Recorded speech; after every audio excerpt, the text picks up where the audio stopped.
Hello everyone! Gumawa ako ng sauce para sa aking bake salmon. Ayan. Naglagay ako ng konting butter. Grenade ko na bawang at saka sibuyas. Nilagyan ko ng paminta, oyster sauce, at chili powder. Nilagyan ko rin ng konting turmeric, pampakulay. At saka konting asin. Ayan. Ihalo-halo ko na guys. Iluluto ko lang saglit para mag-mix lahat yung aking nilagay na rekado. And then, ibubudbud ko siya sa salmon. Ayan. First time kong gumawa ng ganito. Ayan. Ilagay na natin siya sa salmon. I-bake natin siya ng depende sa gusto nyong pagkakaluto ng inyong salmon. Hanggang 20 minutes, 25 minutes. Yung saktong-sakto sa inyong panlasa. Ayan. Napakagandang tignan. Pink na pink yung salmon. Fresh na fresh. Mahal lang salmon dito guys. Yung dalawang yan, magkano? Magkano lang? Magkano na?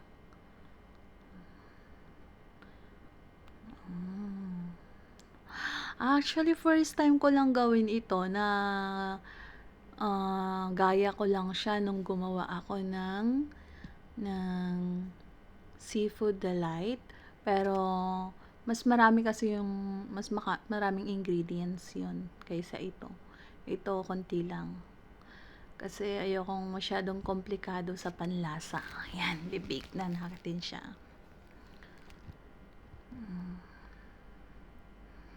Pagkatapos, kakain na. Ayan, kain na. Ayan, naluto na ang aking salmon. At nag-bake din ako ng patatas kasi wala akong rice ngayon. Patatas at saka 2 boiled egg. Ayan, laki ng braso. Kain na, mukbang lang ng mukbang. Ayan, tikman nga natin kung ano lasa ng sauce. Ayan. Unahin natin yung taba niya. Singtaba ko. Ano kaya lasa?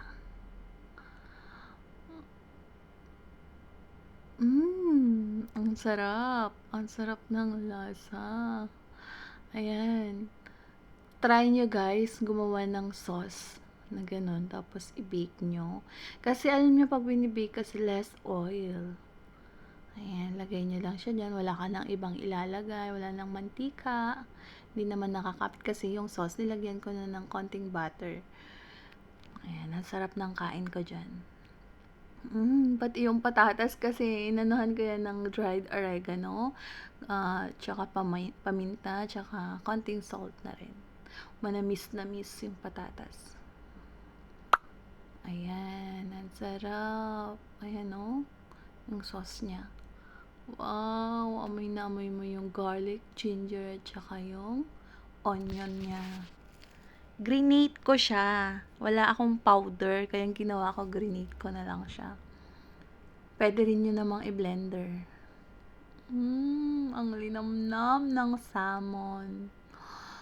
Alam niyo yung, di ba, minsan malansa, ganun. Yan, walang lansa. As in, ang sarap. Ang sarap niya. Pati yung itlog. Ang sarap ng pagkakaluto niya. Saktong-sakto. Diba? Feel na feel kong kumain. Kayo, kumain na rin ba kayo? Sabayan nyo na ako, guys. Feel na feel kong kumain. Hindi ngayon maanghang ang aking kinakain. Ang sarap lang niya. Nakalimutan kong lagyan. Kasi yung chili powder, hindi siya gaanong maanghang. So, okay lang. Hindi rin ako nakapag-prepare ng aking inumin. Mamaya na ako iinom after 15 minutes. Aba, may nalalaman na akong ganun. Ang sarap ng kain ko, oh. Hindi ba nakakagutom?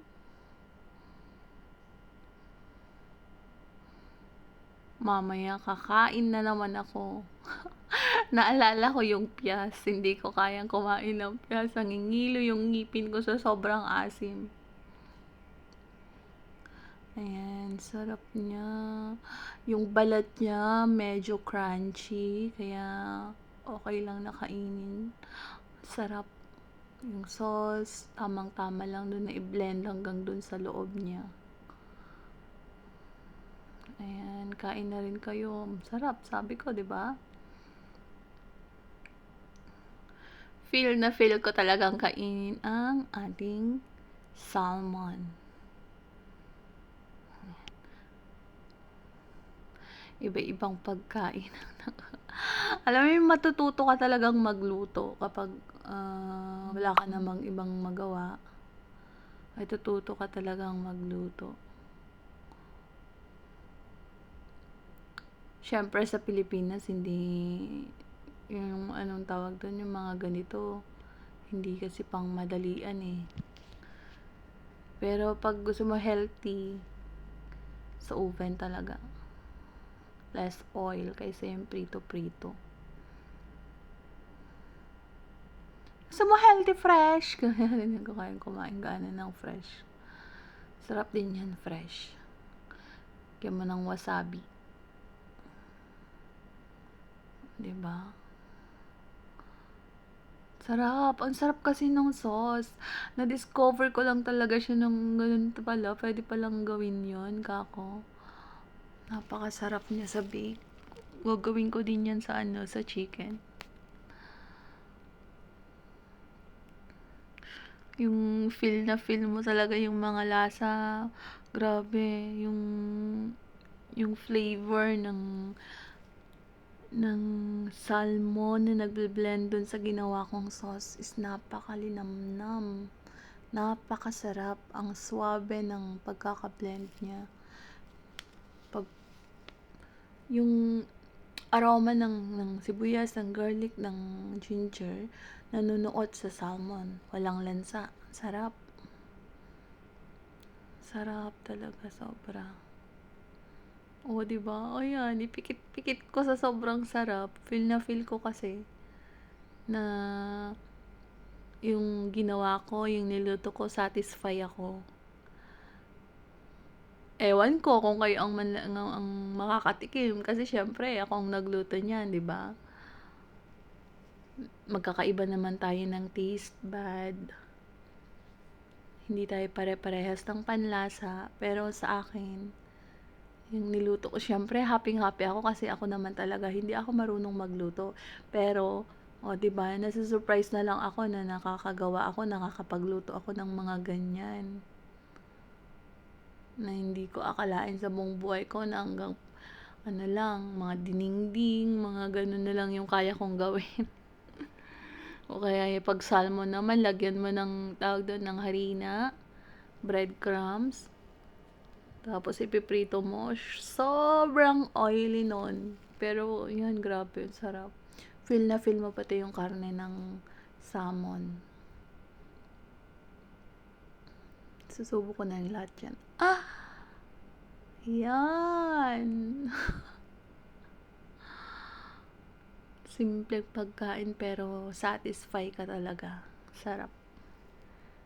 Pakasarap lang. Yan, maubos ko na yan.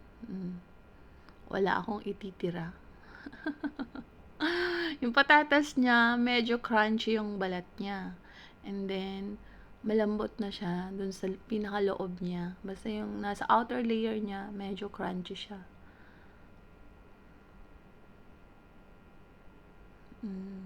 Last bite.